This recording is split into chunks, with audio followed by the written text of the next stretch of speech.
Bonjour à tous. Nous sommes le mercredi 9 octobre 2019. Il est 13 heures. Nous avons rendez-vous ici pour Mercredi Miracle, qui est un programme voulu par le Saint-Esprit. Flore, bravo! Ramasse toutes les premières bénédictions d'aujourd'hui. Elles soient bénies et les enfants aussi, la maison aussi. Bonjour Nathalie, vraiment merci, bonjour. Oh, le vieux Outa, bonjour. Amandine, bonjour. Bonjour à tout le monde, bonjour à tous. Nous sommes, il y a qui encore? Bon, les autres vont arriver. Vous pouvez entrer. Vous pouvez aussi, dès le début de notre rencontre, partager à des amis, à des proches, pour les inviter aussi à venir nous rejoindre ici. Et puis, comme ça, le Saint-Esprit leur fera aussi beaucoup de bien. Donc, faut pas hésiter à partager à chaque fois que nous commençons dès le début. Et le Seigneur vous bénira abondamment. Donc, j'avais annoncé pour aujourd'hui que notre sujet d'aujourd'hui est intitulé « Demande 3 choses à Dieu aujourd'hui ». Mais j'espère que vous avez déjà préparé dans vos cœurs ou sur un bout de papier les choses que vous allez demander à Dieu.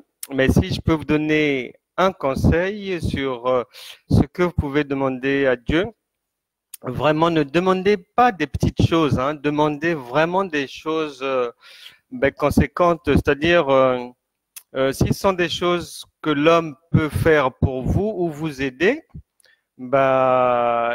que les humains le fassent, quoi.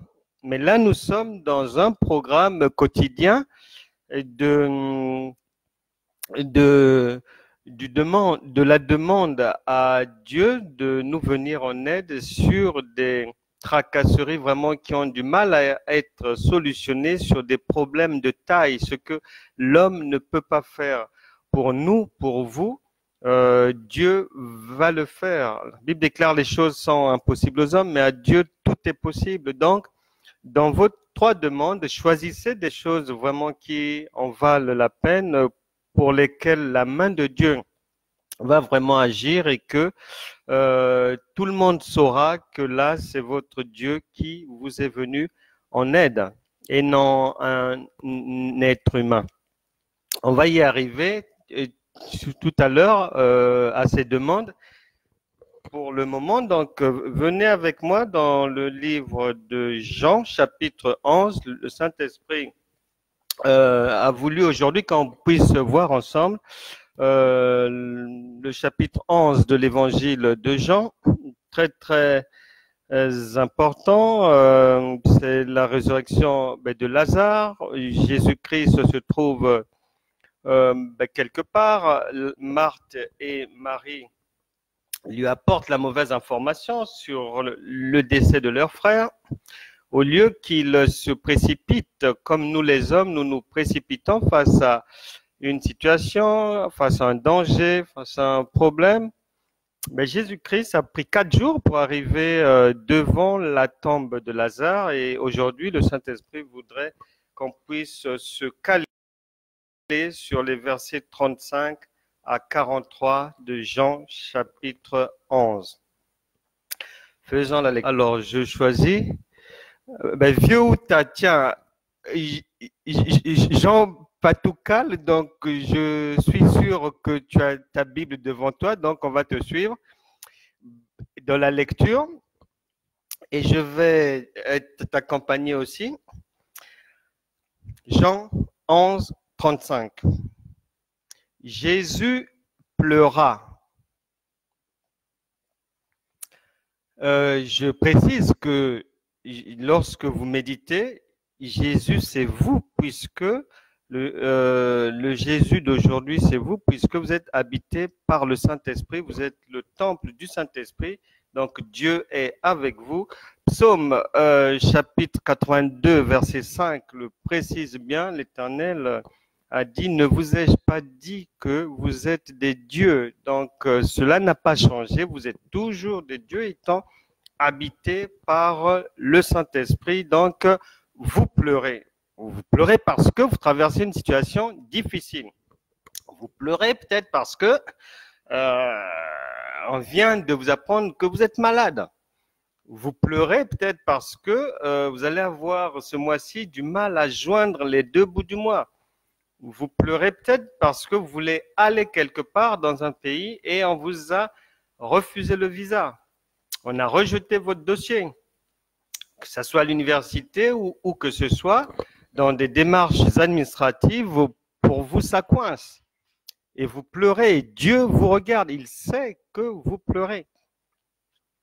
Donc le Jésus qui pleure, entendu par là, c'est vous face à la situation par laquelle vous passez actuellement. On poursuit. Sur quoi les Juifs dirent, voyez comme il l'aimait. Sur quoi les Juifs dirent, voyez comme il l'aimait. Les Juifs ont dit de Jésus, dans cette situation-là, qu'il reconnaissait qu'il avait de l'amour pour Lazare. Est-ce que qu'est-ce que les gens peuvent dire de vous? Est-ce que vous avez l'amour du prochain? Est-ce que vous aimez les autres? Est-ce que vous êtes une personne conflictuelle ou pacifique? Est-ce que vous pardonnez facilement ou bien vous êtes toujours rancunière? Le Seigneur vous parle. Et quelques-uns d'entre eux dirent, lui qui a ouvert les yeux de l'aveugle, ne pouvait-il pas faire aussi que cet homme ne mourut point? Vous avez peut-être déjà aidé les gens dans le passé. Et maintenant, face à la situation dans laquelle vous vous retrouvez, les gens manifestent de l'ingratitude ou ne reconnaissent même pas vos bienfaits. Êtes-vous dans cette situation? Ou bien, les gens vous ont vu guérir hier d'une maladie. Et aujourd'hui, vous êtes encore malade. Et les gens disent, mais comment ça se fait qu'elle est encore retombée dans la maladie? Ils se posent des questions. Vous qui avez aidé les gens hier, vous avez financé des organismes d'aide à l'enfance, aux orphelins, etc., etc. Et aujourd'hui, vous vous retrouvez sur la paille. Après avoir aidé les autres, est-ce votre situation? Jésus, frémissant de nouveau, en lui-même, se rendit au sépulcre. Alors, face à ces trois situations-là, est-ce que vous vous considérez comme une personne vivante mais morte? Est-ce que ces trois situations sont impossibles à récupérer, impossibles à réaliser? Est-ce que l'homme est parti définitivement? Est-ce que les médecins ont dit qu'il vous reste 3 jours, 1 semaine à vivre? Êtes-vous devant la tombe?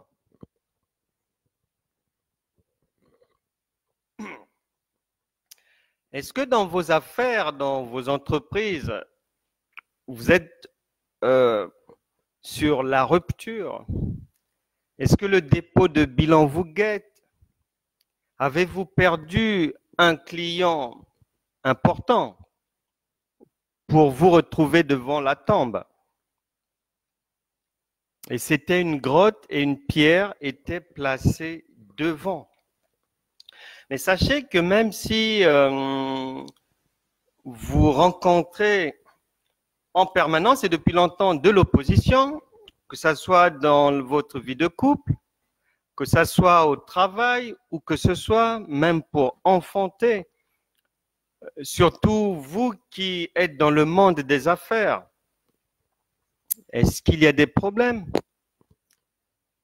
Peu importe l'adversité que vous rencontrez, peu importe même si vous avez perdu vos plus gros clients, vos meilleurs marchés, peu importe si vous êtes convoqué au prud'homme, devant le tribunal,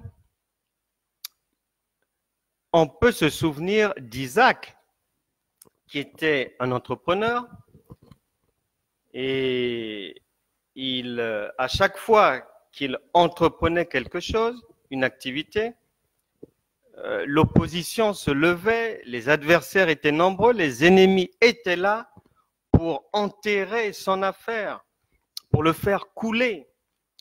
Est-ce que des gens ont fait du maraboutage pour que votre salon de coiffure ne fonctionne pas, pour que vos affaires ne puissent pas aller de l'avant? Est-ce que quelqu'un, en passant devant votre église, a craché devant l'entrée de l'église pour repousser toute personne qui voudrait y aller pour rencontrer Dieu? Mais Isaac, le commerçant, vous pourrez le lire dans la Genèse, chapitre 26, et les versets 12 à 13. Vous apprendrez là-bas que Isaac, malgré l'adversité, malgré les oppositions, malgré les difficultés, il crut que Dieu était capable, il avait persévéré sa détermination dans le travail, et un jour, il a eu gain de cause. Lorsque vous vous retrouvez dans une situation difficile comme celle de Lazare, une affaire qui est déjà morte, là où le tribunal vous a déjà condamné, là où le bailleur vous a donné quelques jours, il faut partir, là où la banque n'arrête pas de vous envoyer des lettres recommandées qui veulent dire que pour vous, ça en est fini. Lorsque madame a déjà dit qu'elle doit partir de la maison, les affaires sont déjà dans un coin de la maison. Lorsque l'homme est tiré vers l'extérieur par une ou plusieurs maîtresses, quand les démons sont dans la maison, les enfants sont en permanence malades. Lorsque vous vous retrouvez dans ce genre de situation où le licenciement vous guette, ou bien il y a un plan social dans l'entreprise et c'est sûr que vous êtes parmi les partants. À ce moment-là, vous attendez peut-être un enfant depuis 10 ans, 15 ans, 18 ans. Mais il y a quelque chose que vous n'avez peut-être pas fait, c'est que vous avez oublié que dans ce genre de situation, vous avez besoin d'une résurrection. Si dans la famille, on vous a déjà enterré, les gens ont dit que ce mariage ne se tiendra pas ou elle ne mettra pas longtemps dans ce foyer. Vous avez besoin d'une résurrection. Vous n'avez pas besoin de prières basiques. Vous n'avez pas besoin du jeûne. Et surtout, vous n'avez pas besoin de prier parce que à ce moment-là, vous savez bien qu'il y a dans la vie problème et problème. Il y a des problèmes devant lesquels on n'a plus le courage, plus de force, plus d'énergie pour prier. Seule une intervention divine spectaculaire peut vous sortir de la grotte. C'est pour ça que nous prêchons le miracle, parce que vous en avez besoin. Et Dieu est miracle par la foi biblique. Vous en avez besoin. Si face à une tombe, vous priez, mais ça ne tiendra pas. Si face à une tombe, vous parlez en langue, ça ne tiendra pas, on va le vérifier. Jésus n'a pas fait ça. Vous avez besoin en urgence d'une intervention divine spectaculaire dans les plus brefs délais. La résurrection n'est pas une propriété de Lazare. Elle n'est pas une propriété du fils de la veuve de Naïm, ni de la fille de Jairus. Elle est vôtre puisque le Christ est en vous par le Saint-Esprit, qui peut tout faire. Et Dieu n'est pas un Dieu des morts, mais des vivants. Il est là pour vous donner la vie. Donc, il faut avoir conscience que selon les problèmes que l'on peut rencontrer, il y a de ces problèmes où on se trouve en bout de course, on n'a plus de force, il n'y a plus de solution, les hommes ne peuvent pas vous aider. L'hôpital a déjà dit c'est fini. Préparez un cercueil. Les opposants de l'autre côté sont en train d'applaudir. La maîtresse vous nargue en passant 5, 6, 7 fois dans la même matinée, dans la rue dans laquelle vous travaillez, pour vous faire passer le message que pour vous, ça en est fini. Vous recevez des échos que votre mari, on l'a vu là-bas passer avec une dame. Donc, lorsque la situation est morte, et les Africains aiment dire que la situation est cadavérée, vous avez besoin d'une intervention divine. Une prise de conscience que vous êtes devant une tombe. Vous avez les pieds, les poings liés. Personne ne peut vous aider. Il faut en avoir conscience. Deuxième chose, vous devez faire dans ce genre de situation, c'est de laisser Dieu faire son travail. Souvent, nous péchons beaucoup ou nous n'obtenons pas les résultats escomptés parce qu'on veut en même temps faire notre travail et le travail de Dieu. Non, c'est pas possible. La part la plus petite et la plus faible à faire, elle nous revient. La Bible déclare, la foi sans les œuvres, elle est morte. Mais ces œuvres-là ne doivent pas aller empiéter sur le champ de travail de Dieu, sur son territoire, non. Non, non. Et quand c'est comme ça, le Saint-Esprit qui est en vous normalement, cette puissance dynamique qui est en vous, qui a pour objectif de manifester la gloire de Dieu en vous, par vous, mais pour les autres. Mais cette présence commence d'abord par vous sauver vous-même. Jésus a dit, je sais que vous allez m'appliquer le dicton, médecin, guéris-toi toi-même. Et c'est ce qu'il a fait, puisque les gens pensaient qu'il allait éternellement rester cloué à la croix du calvaire. Mais Dieu s'est défait de ce piège et il a quitté cette croix. Il a quitté la mort pour la vie. Et il est en vous maintenant pour faire la même chose. Et il faut le laisser agir. Verset 39, ils ont laissé Jésus agir. Le Saint-Esprit est en vous, donc il doit agir. Et Jésus dit, ôtez la pierre. Marthe, la sœur du mort, lui dit, Seigneur, ils sont déjà, car il y a 4 jours qu'il est là. Peu importe la situation, Dieu, qui est en vous par le Saint-Esprit, vous donnera toujours une parole. Et c'est cette parole qui va vous permettre de sortir de la situation. Toujours une parole. C'est pour ça qu'un chrétien doit être alerte, doit être à l'écoute, attentif, ne doit pas vivre dans le vacarme, le bruit, les ragots, médisances, des choses inutiles qui font perdre du temps. La vie est courte. Il faut aller à l'essentiel. Le temps est court. Jésus revient bientôt.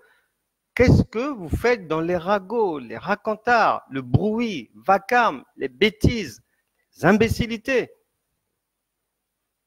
Le Dieu qui est en vous n'a pas besoin de ça. Vous polluez votre destinée lorsque vous faites ça.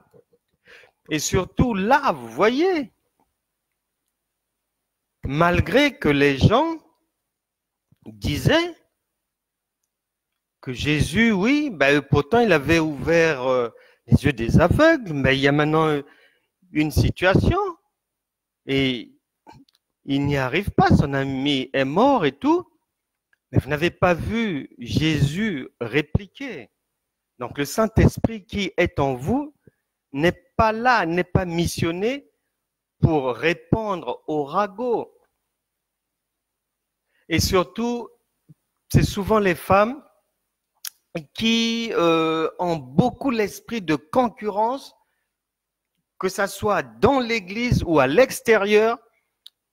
Elles défient souvent les autres.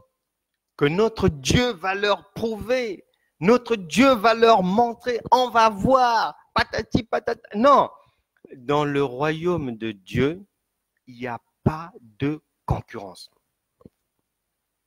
Vu que les ressources sont illimitées, il y a autant de voitures pour autant de personnes. Si c'est l'argent, il y en a pour tout le monde. Si vous êtes pasteur d'une église, n'enviez pas l'autre parce que les brebis, il y a 7 milliards d'êtres humains sur terre. Il y a à boire et à manger pour tout le monde. Dans le royaume de Dieu, la concurrence n'existe pas. On ne défie pas les gens sous prétexte que nous avons Dieu. Non. Le royaume de Dieu ne consiste pas en paroles, mais en puissance. Devant la situation, Jésus est là. Il y a des médisances. On le défie. Vous voyez bien qu'il ne répond pas. Il avance. Vous aussi, il faut faire la même chose. Pourquoi lorsque vous écoutez des choses dites sur vous, ça vous ébranle et vous répondez? Il ne faut pas faire ça. Nous, dans notre royaume, le royaume de Dieu, il n'y a pas de concurrence.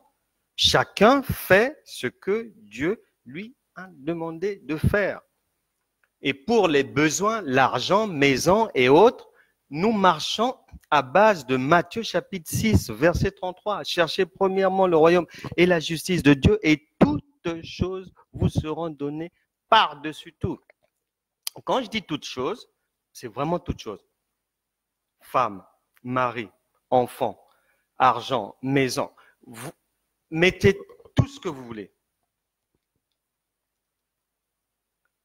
Donc, faut la prise de conscience, 1, 2, laisser à Dieu le temps d'agir. Faut lui laisser le temps d'agir, d'avancer.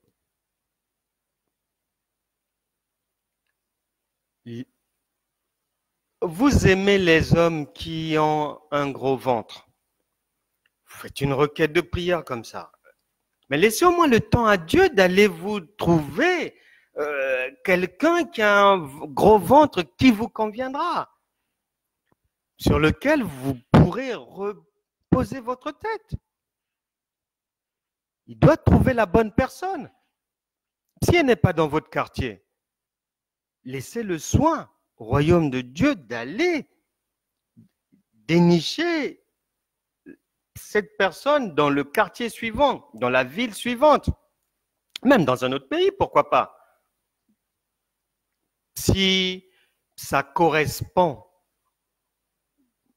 sur tout point, à tout point de vue, à votre désir. Il faut lui laisser le temps d'agir, de solutionner le problème. Et vous devez avoir en tête un élément, c'est que pendant que la situation est là, le Saint-Esprit vous donne une parole, essaie de vous encourager pour rester debout.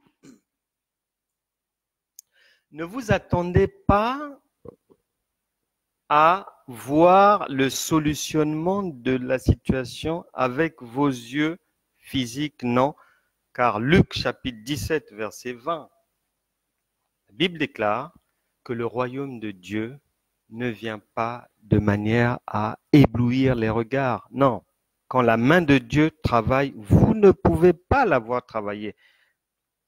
Mais la foi est en train de travailler. Elle est travailleuse. Donc, vous n'avez pas à aider Dieu, à essayer de l'aider à faire votre job et son job. Non. Dieu est plus qu'un poids lourd, plus qu'un 38 tonnes. Vous ne pouvez pas le pousser. Limitez-vous à ce que vous devez faire. Et après, Dieu va faire le gros du travail.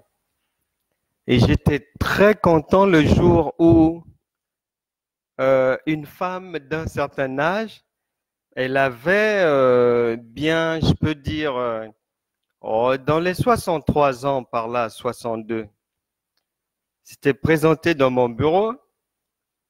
Et lorsqu'on avait fini de faire ce pourquoi elle s'était présentée, elle me dira ceci: je vous invite à mon mariage. Je dis, ah bon, vous êtes bien gentil. Et elle va me dire, vous savez pourquoi je vous invite à mon mariage? Je lui dis non, vous allez me le dire. Et elle me dit, c'est un mariage particulier. Je dis, ah bon? Et là, elle me dira, je me marie après 28 ans de célibat. Je dis, waouh! Elle a attendu pendant 28 ans. Mon cœur était inondé de joie de ce que Dieu peut faire et qu'il n'y a aucune situation d'impossibilité avec notre Dieu. Ça n'existe pas.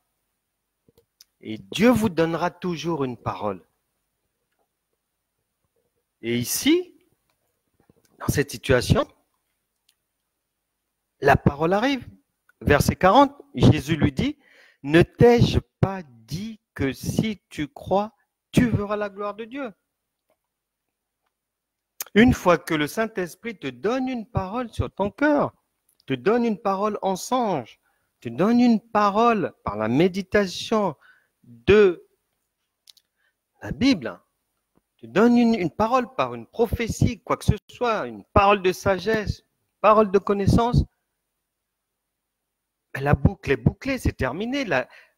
L'issue est là. L'issue est là. Mais pour que le miracle puisse arriver à maturité, ça demande une attente sereine. Il faut savoir attendre, la Bible déclare, en silence le secours de l'Éternel. Ne vous fiez pas à la gravité de la situation. Ne vous fiez pas au nom de la maladie. Ce nom a été donné par les hommes, sida, diabète, cirrhose, tumeur, cancer, tout ce que vous voulez. Ce sont les hommes qui ont donné ces noms-là. Mais dans le royaume de Dieu, ces maladies-là n'existent pas. Et si vous êtes fils et filles de notre Père, vous êtes éligibles à la résurrection. Ézéchiel chapitre 37, vous lirez là-bas. méditerait. Une situation de mort. Mais Dieu a donné la vie à des ossements desséchés.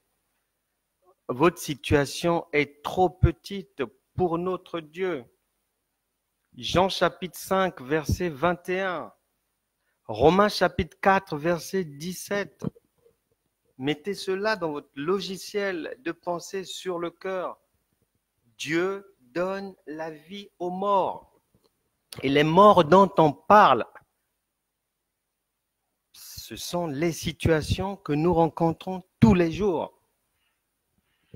Et Dieu vous viendra en aide avec une attente sereine. Ne t'ai-je pas dit que si tu crois, tu verras la gloire de Dieu?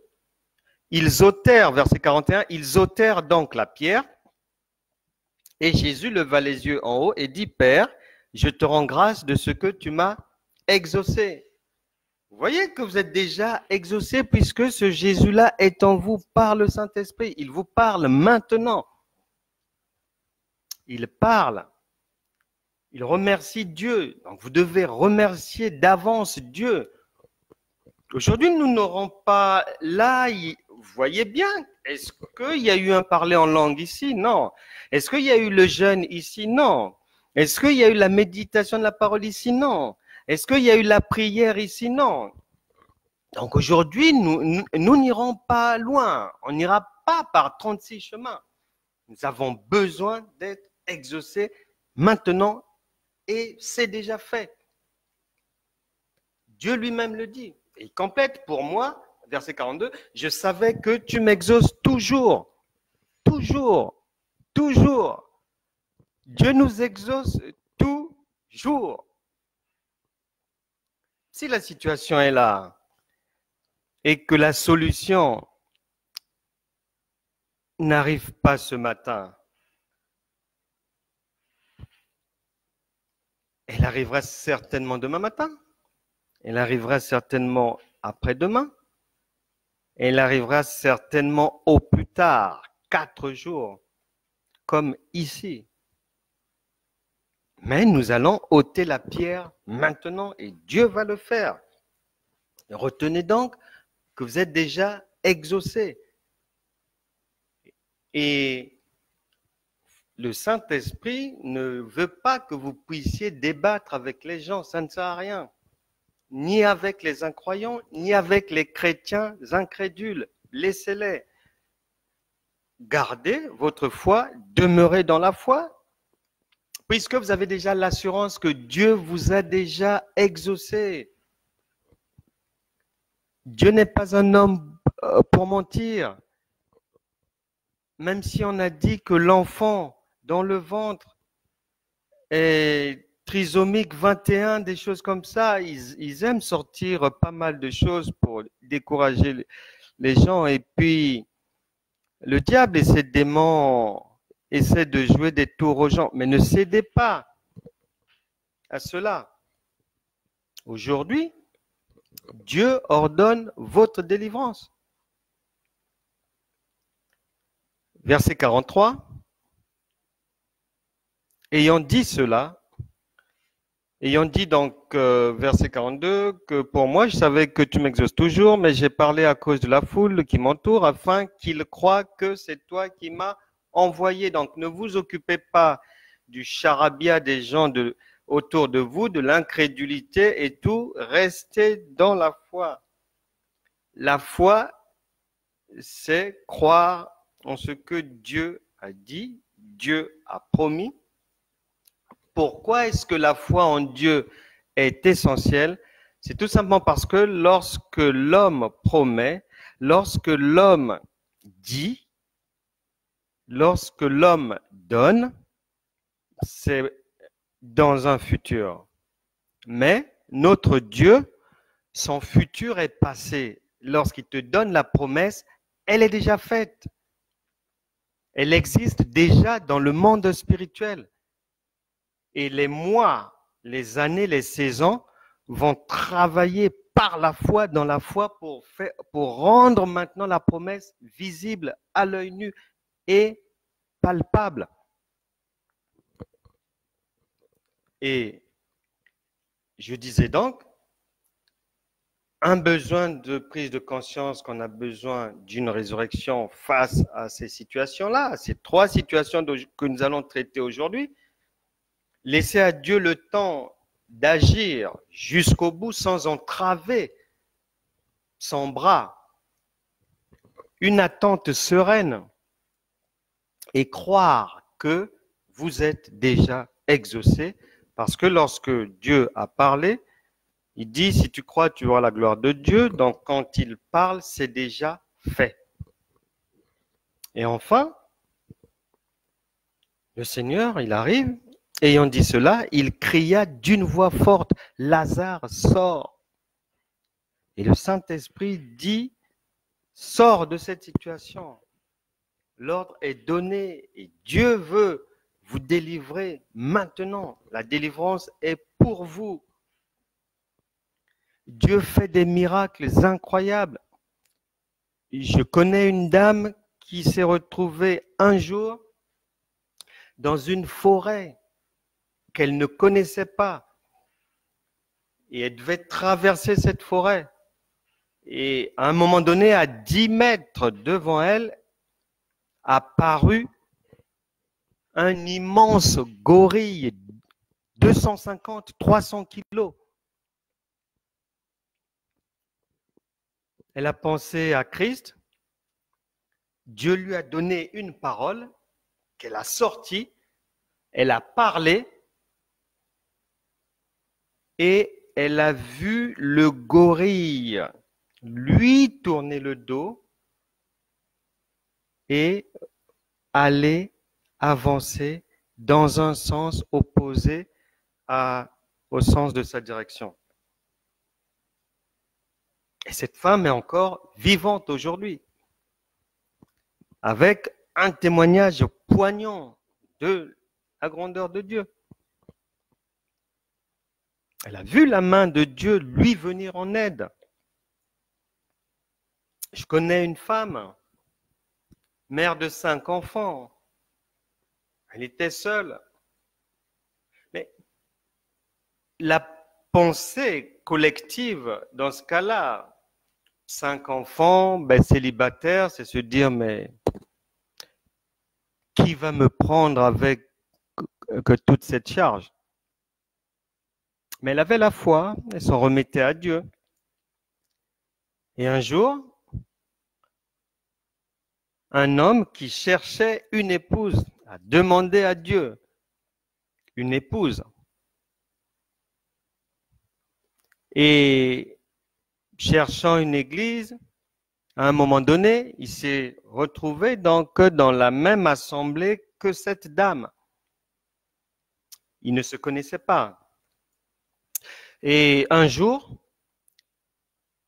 cet homme a eu un songe dans lequel il a vu se présenter à lui une femme qui avait des galons. Il y avait 5 étoiles sur les galons.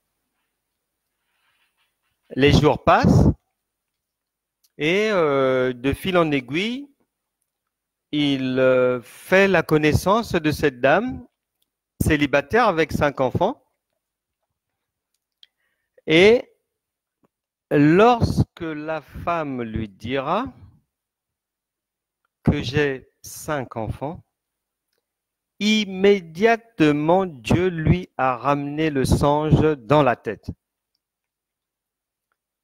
Il a prié, il a reçu l'assurance sur son cœur qu'il pouvait aller et que les 5 étoiles, c'était les 5 enfants de la dame et que c'était la femme idéale pour lui. Et il a écouté la voix de Dieu. Aujourd'hui, ils ont 9 enfants au total. Elle en avait 5, ils en ont eu encore 4. Et il se présente comme l'un des hommes les plus heureux du monde dans ce foyer, avec une femme qui correspond à ce qu'il recherchait. Malgré les 5 enfants, il est heureux. Il est devenu leur père. Donc, même si vous êtes célibataire depuis 15 ans, 20 ans, aujourd'hui, ça va prendre fin. Ça ne va pas durer 4 jours. Un homme va se présenter.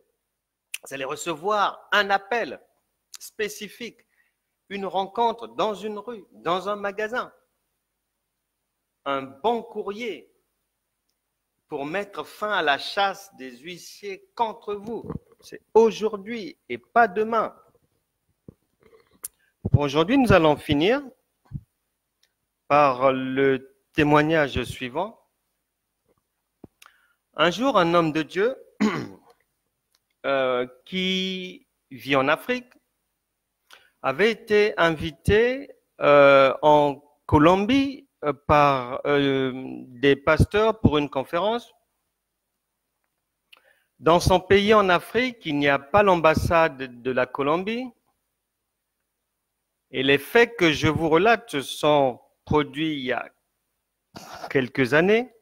Donc, il quitte son pays et il décide d'aller prendre le visa pour la Colombie en Suisse parce que de la Suisse, il pouvait transiter et avoir un vol pour Bogota en Colombie. Il arrive à Zurich. Arrivé à la douane, problème. Il a tout essayé. On n'a pas voulu, les Suisses n'ont pas voulu lui octroyer le visa. Les Colombiens, l'ambassade de Colombie plutôt, le temps ne lui permettait plus de faire les démarches et attendre les jours pour obtenir le visa de la Colombie. S'il le faisait, il loupait la conférence. Alors, il décide donc d'essayer de prendre le vol pour Bogota avec l'invitation qu'il avait reçue de Colombie. Mais la douane suisse s'oppose à cela et il est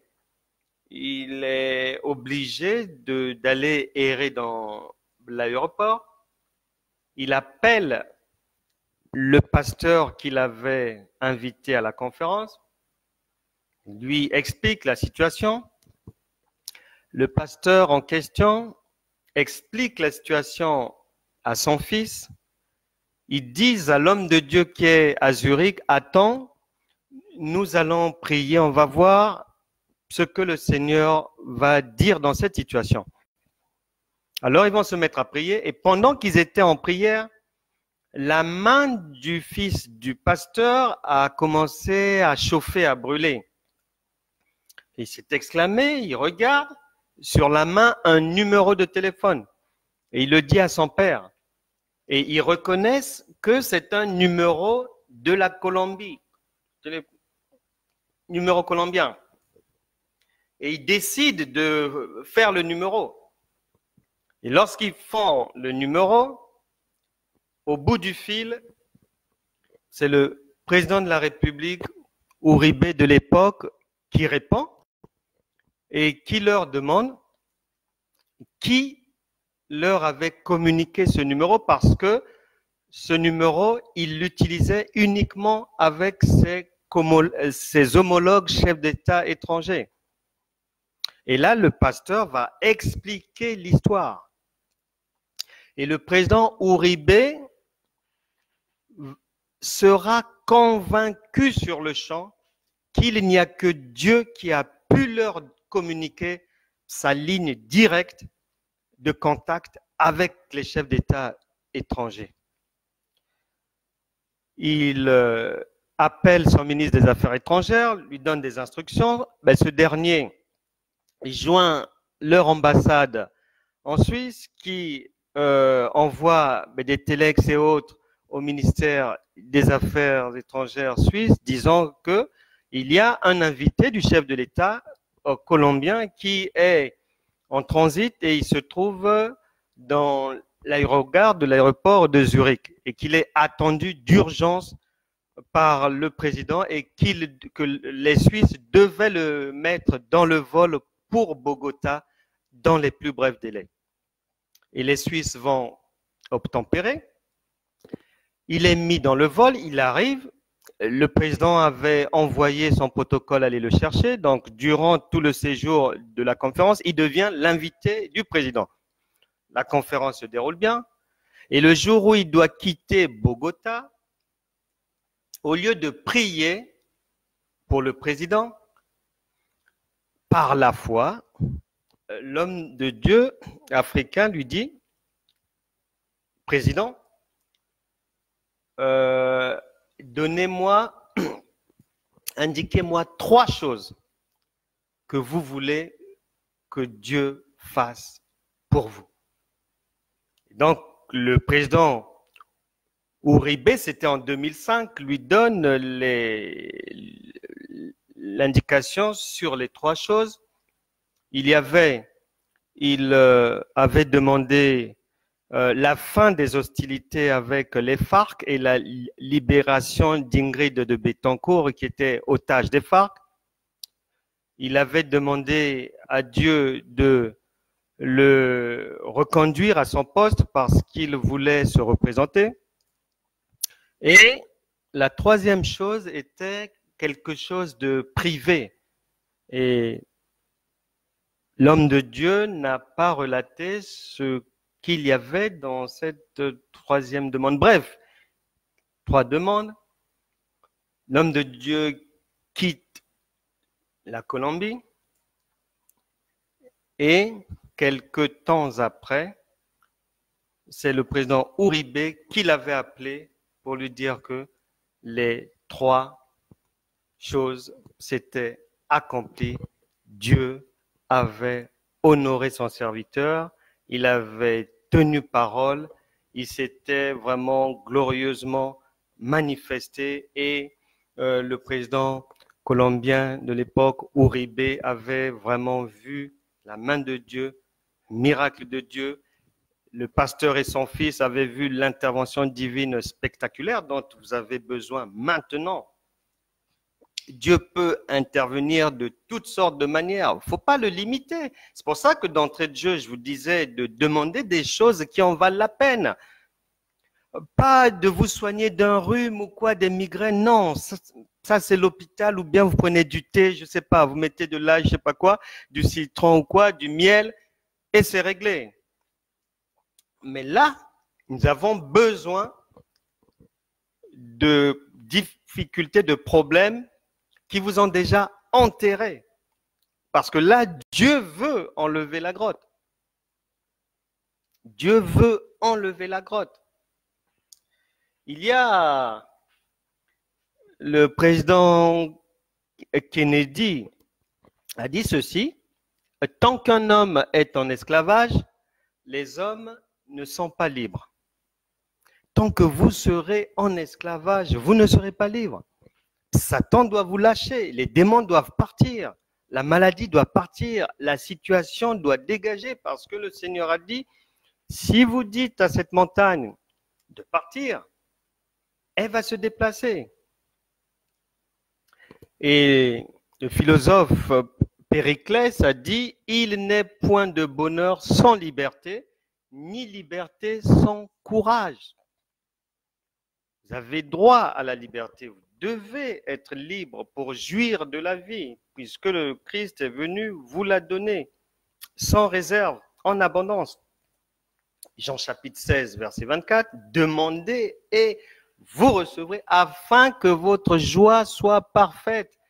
Et avant cela, le verset dit, le Seigneur dit que vous n'avez pas encore demandé. C'est aujourd'hui que vous devez maintenant demander. Parce que vous avez compris que Dieu veut vous sortir lui-même de ces 3 situations. Et Proverbe chapitre 16, verset 7, il dit même que si vous avez des ennemis, il n'y a pas de problème. Que l'Éternel dispose même de vos ennemis en votre faveur. Vous le verrez s'accomplir. Et Deutéronome 28, verset 13, a dit de vous, et vous chantez cela souvent, que nous sommes la tête et non la queue. Et aujourd'hui, le Saint-Esprit qui est en vous, Dieu va ordonner votre délivrance de ces 3 plus graves problèmes qui sont devant vous. Peut-être que le problème dure depuis 20 ans, 30 ans, 15 ans, 10 ans, mais aujourd'hui, il va prendre fin, peu importe le domaine du problème. Vous venez d'entendre le témoignage du président Uribe, de cet homme de Dieu, des 2 pasteurs, l'autre aussi avec son fils, et de tout ce que Dieu a fait dans cette histoire-là, en réalisant les 3 choses demandées par le président Uribe. Et le président Uribe d'aujourd'hui, c'est vous. Donc, nous allons maintenant demander ces 3 choses à Dieu et Dieu va se manifester, Dieu va le faire. Au nom puissant de Jésus, demandez ces choses. Vous avez 5 secondes. Allez-y.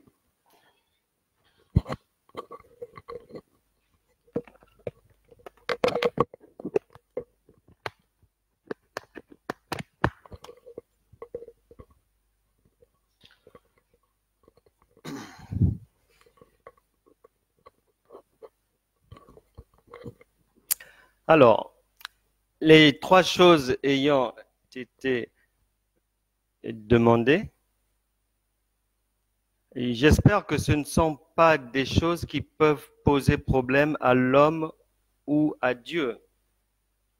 J'espère que vous ne demandez pas à ce qu'un homme quitte sa femme pour vous. Pas ce genre de demande. J'espère que vous ne demandez pas à ce que Dieu enlève quelqu'un de son travail pour que vous puissiez prendre sa place. Non, demandez seulement que vous aussi, que vous puissiez bénéficier d'une promotion. Il n'y a pas à prendre la place de quelqu'un. Il y a à boire et à manger pour tout le monde. Vous avez demandé. Je vais maintenant prier et nous allons finir. Dieu nous a déjà exaucés. Dieu nous a déjà exaucés. Il connaît vos cœurs, il connaît vos besoins, il a déjà enlevé la grotte. Seigneur, merci pour ta parole, merci pour tout ce que tu fais pour nous au quotidien. Aujourd'hui, tu as jugé bon de nous délivrer de toute angoisse, de toute frayeur. Tu as demandé 3 choses. Nous te les présentons et nous avons la foi, nous savons déjà que tu nous as déjà exaucés. Nous te remercions pour cela. Seigneur, tu es celui qui reproduit des miracles et je sais que ce que tu as fait pour le président Uribe, tu le fais maintenant pour tout un chacun qui est maintenant connecté ou qui se connectera après. Merci Seigneur, au nom de Jésus, nous avons prié, ainsi soit-il. Amen. Voilà les travaux qu'on avait au programme aujourd'hui. Bonjour à tout le monde. Je vous embrasse bien fort. Que Dieu continue à vous faire du bien, que le Saint-Esprit continue son œuvre en vous. 1 Thessaloniciens chapitre 5 verset 24, il a dit que ce qu'il a commencé, il est fidèle, il l'achèvera en vous. Il va vous conduire sur les montagnes, à la lumière, dans de belles choses, dans des choses vraiment qui vont me réjouir votre cœur. Sud Plateau, bonjour. Aimé Mose, bonjour Frangin. Constant, bonjour. Amandine, bonjour. Nathalie, bonjour. Bonjour à tout le monde. On se retrouvera demain, 13h, même place. Gardez bien votre délivrance et vous témoignerez que ça ne prendra pas 4 jours comme Lazare. Tous les 3 problèmes seront solutionnés. Que Dieu vous bénisse. On se retrouve demain, 13h, même place, même endroit, pour Jeudi Miracle. Au revoir.